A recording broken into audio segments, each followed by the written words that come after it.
के मास्टर्स सारे ध्यानार्थियों को स्वागत है। वो पावर कट है इसलिए हम ये कम कर देंगे।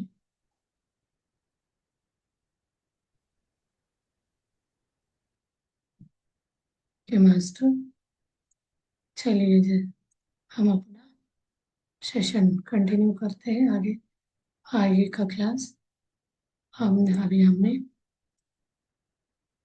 कल संकल्प शक्ति का करा था, तो आज पत्री जी के कॉन्सेप्ट में से दूसरा पार्ट, उसका नाम है योग परंपरा।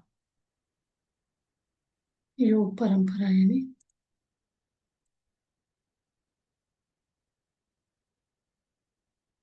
पत्री जी क्या कहते हैं योग परंपरा के बारे में बात करते हैं। बोल रहे हैं वो, हम अपनी आत्मा के विकास के लिए ही पृथ्वी पर जन्म लेते हैं। हम इस पृथ्वी पे जन्म लेते हैं इसलिए आत्मा के विकास के लिए, और हम अपने कर्मों का फल भोगते हैं। कर्म खत्म होते हैं तो फिर हम उन्नत लोक में चले जाते हैं। तो हम पता बात करते आए हैं, और हम जैसे इस पृथ्वी पे आते हैं तो हमें अपने पर्पस हमें पता लगाना है, पर्पस ऑफ लाइफ। और केवल योग परंपरा के माध्यम से ही हम समझ सकते हैं कि हम कहाँ खड़े हैं, और हमें अपने अंदर क्या परिवर्तन करने की आवश्यकता है। ये चीज योग परंपरा से हमें पता चलता है, हम कहाँ हैं, कहाँ खड़े हैं, हमने उसके अंदर क्या परिवर्तन लाना है। इस चीज को हम समझ सकते हैं इस योग परंपरा के माध्यम से। आत्मा पूर्णात्मा से आंशिक आत्मा के रूप में पृथ्वी पर आती है। ये जो आत्मा आती है पूर्णात्मा आते अंश आत्मा के रूप में पृथ्वी पर आती है, और अन्य ग्रहों से भी मानव रूप में पृथ्वी पर आती है। ये भी मान सकते हैं दूसरे ग्रहों से इस पृथ्वी पर मनुष्य रूप में लेके मनुष्य जन्म लेके आती है। तो आत्मा की यात्रा खनिज जगत से आत्मा हर एक इससे यात्रा करते हुए खनिज यानी मिनरल किंगडम और प्लांट किंगडम, वनस्पति जगत, पशु किंगडम, एनिमल किंगडम, और मानव किंगडम, और लास्ट में होता है भगवान का, जो हम देवताओं का साम्राज्य बोलते हैं। अभी इन चारों से हम गुजरते हैं। पहले खनिज जगत से, वनस्पति जगत से, पशु जगत से, और फिर मानव जगत तक। इस प्रकार हमारा आत्मा की यात्रा जारी रहती है, चलती रहती है। जैसे जैसे हम उस पर इवाल्व होते जाते हैं वैसे हमारा वो आगे बढ़ता जाता है। तो जब हम मनुष्य जन्म में आते हैं आत्मा, तभी वो जागृत होके निर्वाण पाके उन्नत लोक में जा सकता है। इस खनिज वनस्पति पशु जन्म में वो उन्नत स्थिति में उन्नत लोक में जा नहीं सकता, क्योंकि उसमें सोच विचार करने की शक्ति नहीं होती। वो मात्र मनुष्य जन्म में ही होता है। इसीलिए हम मनुष्य जन्म को बहुत अच्छा मानते हैं। देवता देवी मतलब जो भी उन्नत लोक में, वो लोग बोलते सबसे कठिन होता है मनुष्य जन्म को जीना, वहां से हमें वृद्धि पाना, क्योंकि वहां हम कर्म सिद्धांत में बंधे हुए रहते। हमें कर्म के माया में हम बंध के अपना मेन उद्देश्य भूल के हम इसमें चक्र में बंध जाते हैं। और मानव रूप में आत्मा व्यक्तिगत चेतना के रूप में विद्यमान रहती है। व्यक्तिगत चेतना, वो अपने आप को ऐसे व्यक्तिगत पर्सनल इसमें चेतना में रह जाता है। वो समझ ही नहीं पाता मैं एक एक चैतन्य परमात्मा अंश हूँ, अंशात्मा हो करके आत्मा ही नहीं समझ पाता। एक शरीर हूँ समझ के हम अपने आप को ही पीछे लेके जाते हैं। और फिर प्रत्येक आत्मा अपनी स्वतंत्र इच्छा से ही ये तय करती है कि उसे कोई भी विशेष पाठ सीखने के लिए कितने जन्म लेने होंगे। वो खुद ही डिसाइड करता है कोई चीज सीखना है तो कितना जन्म लेना है। तो हर एक आत्मा स्व इच्छा से, स्वतंत्र इच्छा से ही तय करती है तो कैसे क्या विशेष पाठ को सीखना है, कितने जन्म उसके लिए लगेगा, ये खुद समझ सकता है। आत्मा तमस रजस सतोगुण, आत्मा तमोगुण रजोगुण सतोगुण के अनुसार जीवन के अनुभव लेती रहती है। जैसे करेंगे उस हिसाब से हमें ये गुण आते हैं। तो हम पिछले क्लास में भी इसके बारे में बात करे थे। तमस क्या होता है, रजस और सात्विक, और शुद्ध सात्विक सत्गुण, सारे गुणों से गुणातीत बोला जाता है। वो तो आगे का कोई परमात्मा स्थिति में रहना, तो ये अपने अपने अनुभव लेने, इसके हिसाब से गुणों के हिसाब से आत्मा अनुभव लेती रहती है। जब हमें आत्मा है वाली जागृति आती है तो हम एक ऊपर हमारा इवेल्युएशन डेवलपमेंट होता गया। हम आत्मा नहीं, हम शरीर ही है सोचते रहेंगे तो तमस का और रजस का गुण बढ़ता जाएगा, हम सत्व गुण तक पहुंच ही नहीं पाएंगे। जब हम आत्मा है, मैं एक चैतन्य स्वरूप हूँ, एक परमात्मा के पूर्ण आत्मा से अंशात्मा बन के यहाँ सीखने आया हूँ। जैसे हमारे अंदर ऐसे सोच, हमारे अंदर जागृति आती है तो हम सत्वगुण में आ जाते हैं। गीता के अनुसार 4 अलग अलग योग है, कर्मयोग, भक्ति योग, ये तो सबको पता है। कर्मयोग, भक्ति योग, ध्यान योग और राजयोग, ये सारे योग जो है, सारे योगों को पार करते हुए आत्मा राजयोग में यानी ध्यान योग की स्थिति में पहुंचती है। ज्ञान जो हम जो विजडम पाते हैं राजयोग स्थिति में आती है। एक एक योग को करते हुए, कर्म में नहीं, कर्म करेगा, भक्ति योग करेगा, ध्यान योग, इसके बाद राजयोग यानी ज्ञान योग, तो उसमें पहुंचती है। जब हम ये जान जाते हैं कि हम भगवान है, जब हमें इसका पता चलता है हम मात्र ये शरीर नहीं है, हम एक आत्मा है, भगवान है, तो हमें पता चलता है कि हर एक आत्मा भगवान है। ये चीज हमें पता चलता जाता है जैसे जैसे हम इसके योगों को समझते, भक्ति योग, ध्यान योग, राजयोग को, तो हमें पता चलता है राजयोग में आते ही हम ये शरीर नहीं आत्मा है। तो ऐसे हर एक व्यक्ति भी अंदर भी आत्मा है, तो हमें ये भी पता चलेगा कि हर एक आत्मा भगवान है, हर जीव के अंदर आत्मा है, हर एक आत्मा भगवान है। जब तक हम उसको नहीं जान पाते तो हम शारीरिक जागृति में रहते हुए कर्मों को करते करते हम अधोगति में जब पहुंच जाते हैं। सत्वगुण में आने के बाद आत्मविचार, हमें सत्वगुण में आने के बाद ही हमें पता चलता है हम ये शरीर मात्र नहीं, हम एक आत्मा है। आत्मा विचार करती है कि जीवन में सुख कैसे लाया जाए, दुख मुक्त जीवन कैसे जिए जाए। तो जैसे हम आत्मा जागृति में आते हैं, जीवन में सुख को कैसे लाया जाए और दुख से मुक्ति कैसे लिया जाए, तो उस चीज को करते करते अब बाद में हम गुणातीत हो जाते हैं। कोई भी हमें द्वंद्व हटके एकत्व में आ जाते, तो ऐसे हमारे सोच में ये आता जाता है कैसे हम दुख और सुख को कैसे लाया जाए, दुख को कैसे हम मुक्त करते जाए। तो इसके लिए आत्मा में ज्ञान की बीज अंकुरित होने लगते हैं। ऐसे सोचते सोचते अपने अंदर एक हुई पूर्णात्मा में एक ज्ञान की अंकुरित होने लगती है। आत्मा को सत्व गुण तक पहुंचने में 100 से लेके 500 जन्म तक जन्म लग सकते हैं बोलते हैं, या वो अपनी स्टडी से रिसर्च करके बता रहे हैं। तो बुक्स में बहुत बुक्स है, उसमें बताया गया, यू फॉर एवर बुक में भी ये चीज बताया कैसे हम जन्म से हमारा आत्मा की यात्रा करके, सोल जर्नी, उसमें भी बताया कैसे हम और जंतु मिनरल किंगडम से मनुष्य किंगडम आते आते हमारा 100 से 500 जन्म तक हम जन्म लेते, मनुष्य जन्म में आते। आत्मा में ये भाव आता है कि हम किसी का भी भला नहीं कर सकते तो बुरा तो न करे। ये हमें जैसे आत्म जागृति होती है तो हमारे मन में ये विचार ऐसे आता है, किसी का भला नहीं है, नहीं ना हम कर सकते तो बुरा तो बिल्कुल ना करें। बुरा करेंगे तो कर्म बंधन में फंस जाएंगे। तो इसीलिए हमेशा बोलते हैं इसको बुरा आप नहीं, भला नहीं कर पाते तो बुरा भी ना करें। तो ये योग परंपरा कहती है। और अगले स्तर पर ये भावना आती है कि यदि मैं अच्छा करूंगा तो मेरे साथ भी अच्छा होगा। ये भावना भी हमारे इवॉल्व होता जाता है, डेवलप होता जाता है।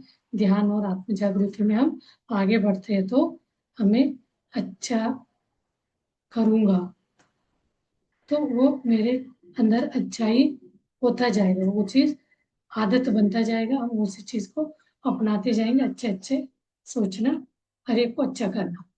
अगले स्तर पर यह समझ विकसित होती है कि अच्छे कर्म बिना किसी परिणाम की आशा आशा के लिए जाना चाहिए। तो हम धीरे धीरे हमारे मन में कोई अच्छे बुरे कर्म का आशा रखे बिना ही हम अच्छे काम करने लगते हैं, क्योंकि हमें उसका वो सिद्धांत समझ आता है। एक आत्म जागृति में रहने से हमें पता चलता है मैं वही हूँ, तो मुझे कोई भी एक्सपेक्टेशन करे बिना कर्म करते जाना है। तो उसका जागृति, उसका हमें अनुभूति होती जाती है ध्यान से, राजयोग से। उसके बाद कर्ता होने का भाव भी चला जाता है। उसके बाद हमें मैं ही करता हूँ ये वाला चला जाता है। जो भी हम करता कर्म करते जाएंगे, फल की चिंता ना, जो भी आ रहा है उसको एक्सेप्ट अपनाते जाएंगे। ऐसा भाव भी नहीं करना करता है कि मैंने किया, ये भी खत्म होता जाएगा। ये नहीं मैंने किया वाला कर्ता भाव जाता है तो कर्म बंधन चला जाएगा। तो उसमें कर्म करते जाना, फल का चिंता नहीं करना, कर्ता भाव खत्म हो जाएगा। यानी मैंने किया ये वाला भाव खत्म हो जाएगा। हम करने वाले नहीं, तो हम अच्छे अच्छे करते जाते हैं तो सबसे परे उठते जाते, ऊपर उठते जाते हैं। आत्मा निरंतर श्रवण, मनन, ध्यान और साक्षात्कार के माध्यम से प्रगति करती है। श्रवण, उसको सुनना, मनन करना, उसके बारे में सोचना, फिर ध्यान करना, अपने श्वासों को देखना, उसके बाद हमें साक्षात्कार होगा। यानी आत्म साक्षात्कार के माध्यम से ही हम प्रगति करते जाते हैं। आत्मा की सर्वोच्च अवस्था में हम समझते हैं कि जो आनंद हमें मिला है वह दूसरों को भी देना है। ये वाला जागृति भी हमारे अंदर बढ़ता जाता है। योग परंपरा में जो आत्मा हमारे अंदर उसका जागृति आती है तो वो अवस्था हमारे अंदर आती है, सर्वोच्च आत्मा अवस्था। हम उसको समझने लगे, आनंद हमें मिलने लगता है, परिपूर्ण खुशी में हम जीने लगते हैं। तो हमारे मन में क्या होता है, ऐसे ही आनंद हर एक को, मतलब ये निस्वार्थ के, कोई स्वार्थ नहीं, निस्वार्थ से हमारे मन में ऐसे भाव आने लगता है। ऐसे ही खुशी हर एक को मिलना चाहिए। हर कोई गलत काम से, सोच से दूर हो जाए। अभी हमें गलत काम कर रहा करें, कंप्लेंट करेंगे ध्यान से पहले। हम ध्यान करके धीरे धीरे डेवलप आगे बढ़ते जाते हैं तो हमारे अंदर कोई गलत करता है तो हमें लगता है उनके अंदर तरस आता है उसके ऊपर। बेचारा ये तो समझता ही नहीं योग परंपरा क्या है, इसे कैसे बाहर आना है। तब हमें दूसरों को भी ये चीज समझाना चाहिए, उनको भी ध्यान के बारे में बताना चाहिए, ध्यान करवाना चाहिए। ऐसे हमारे मन में वो आने लगते हैं प्रश्न। इस तरह आत्मा आत्मज्ञान प्राप्त करने के अपने अंतिम लक्ष्य तक पहुंचती है। ऐसे करते करते वो आत्मज्ञान का अंतिम लक्ष्य तक पहुंचती है। अंशात्मा परमात्मा सब अनुभूति होती है। उसके बाद उसका जर्नी आगे बढ़ता जाएगा। वो कंटिन्यूअस हमें उस प्रोसेस में रहेंगे तो हम आत्म जागृति से परमात्मा स्थिति को समझते हुए आगे बढ़ते हैं। और आत्मा की यात्रा तब तक जारी रहती है, ये आत्मा की यात्रा यात्रा तब तक जारी रहती है जब तक वो इस अवस्था तक नहीं पहुंचती। यानी वही आत्मज्ञान का अवस्था, परमात्मा तक नहीं पहुंचती है। वो आत्मा का यात्रा चलते ही रहेगी, वो जन्म लेता रहेगा, मरण होता रहेगा। इसलिए मृत्यु उस लाइफ का, कर्मों का अंत है। अगला जन्म में नए कर्म, नए जीवन, नए कपड़े, मतलब नए जीवन के साथ हम फिर वापस आते हैं। उसे हम इस जन्म में कुछ योग को करते हुए हमारा जीवन को हमने आगे वो करा है डेवलप, तो वो आगे में अगले जन्म में और हम जागृत से जीवन जन्म लेंगे, यानी इवॉल्व लाइफ लेंगे। और इस ज्ञान दूसरों के साथ साझा किया जाना चाहिए। अपने अंदर ज्ञान का जो विजडम की शक्ति बढ़ती जाती है उसको दूसरों के साथ साझा करना चाहिए, लेकिन जबरदस्ती नहीं किया जाना चाहिए। तो एक एक सरल विधि है, मतलब आपके अंदर वो जागृत विजडम का शक्ति बढ़ती है तो वो बताना है, तो ऐसे करना ही है, तो उनको बताना है ये चीज ऐसे ऐसे होता है, आपका जीवन सुखमय होगा, हैप्पी रहेगा, तो कोई एक्सपेक्टेशन नहीं रहेगा, कर्मों से अब छुटकारा मिलेगा। तो आप हमेशा नकारात्मक सकारात्मक नकारात्मक नेगेटिव एंड पॉजिटिव हमेशा पॉजिटिव सोच करेंगे। तो ऐसे हम समझाना है अपना काम, कोई जोर जबरदस्ती नहीं करना। हमें दूसरों का मूल्यांकन अच्छा या बुरा कैसे भी हो, दूसरों का मूल्यांकन अच्छा हो या बुरा, सही हो या गलत, दोनों के रूप में नहीं करना चाहिए। मतलब द्वंद्व में नहीं, अच्छा बुरों को उसका मतलब जज नहीं करना चाहिए, मूल्यांकन उसका वैल्यू को मतलब मापना नहीं चाहिए अच्छा है बुरा है।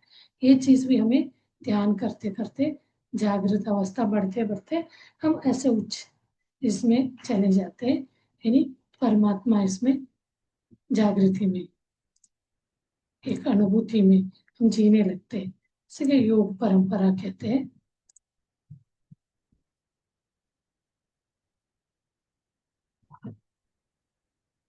चलिए मास्टर्स, अभी हम ध्यान करते हैं।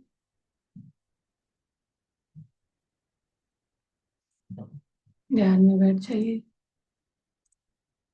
ध्यान यानी श्वासों पे ध्यास, अपने श्वासों के साथ बने रहने को और ध्यान को।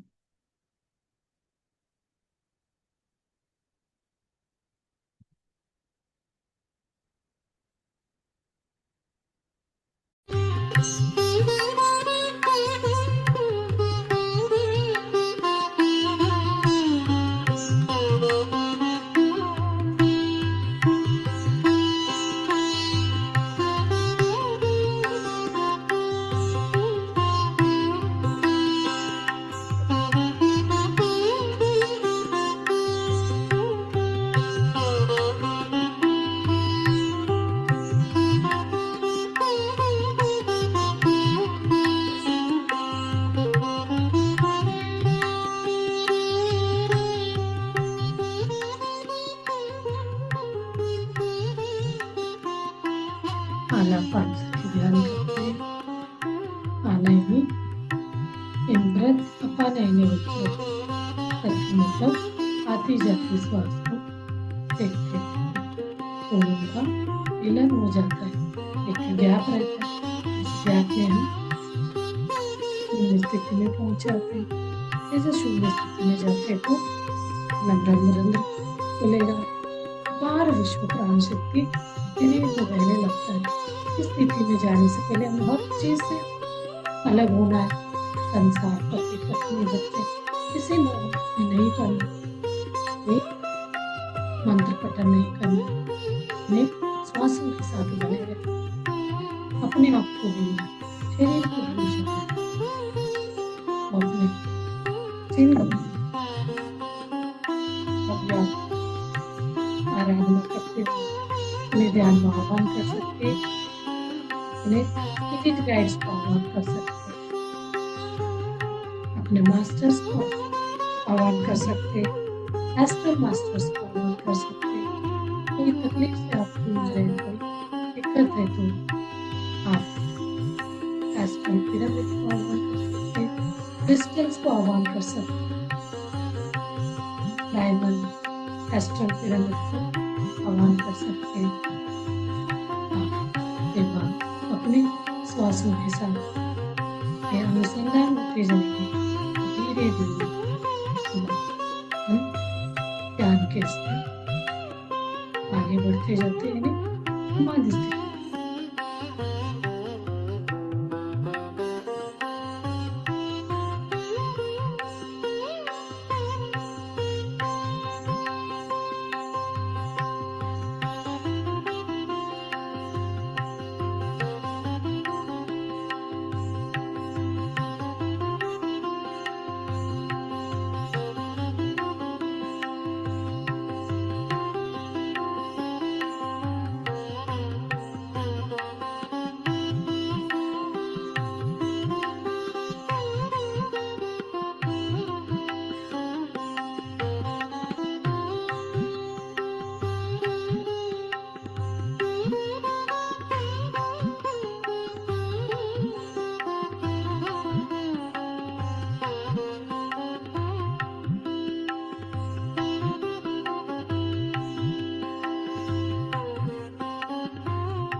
जो जॉब आप सोच रहे हो वो आपको नहीं मिलेगी, जैसा रिलेशनशिप आप चाहते हो वो भी आपको नहीं मिलेगा।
बनी रही ध्यान में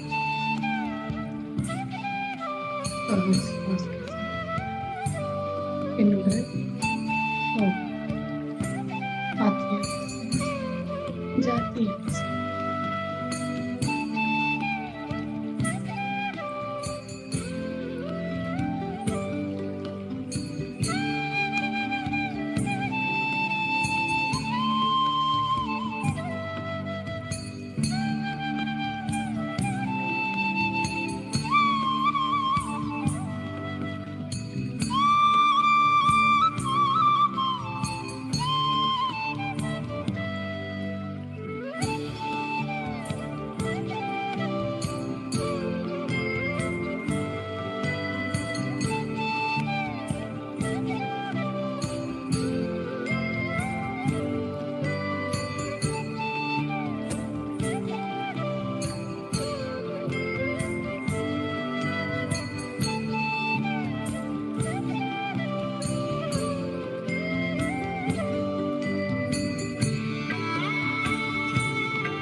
slowly इस सारी स्थिति में आ जाइए। धीरे धीरे अपने शरीर के अंगांगों के प्रति सजग होते जाइए। अपना दोनों हाथ खोल के आंखों के ऊपर रखिए 5 सेकंड के लिए। 5 4 3 2 1 रिलैक्स। धीरे से आंखें खोलिए और तालियों के साथ ग्रेटिट्यूड व्यक्त करिए अपने शरीर के अंगांगों के प्रति, अपने माता पिता के प्रति,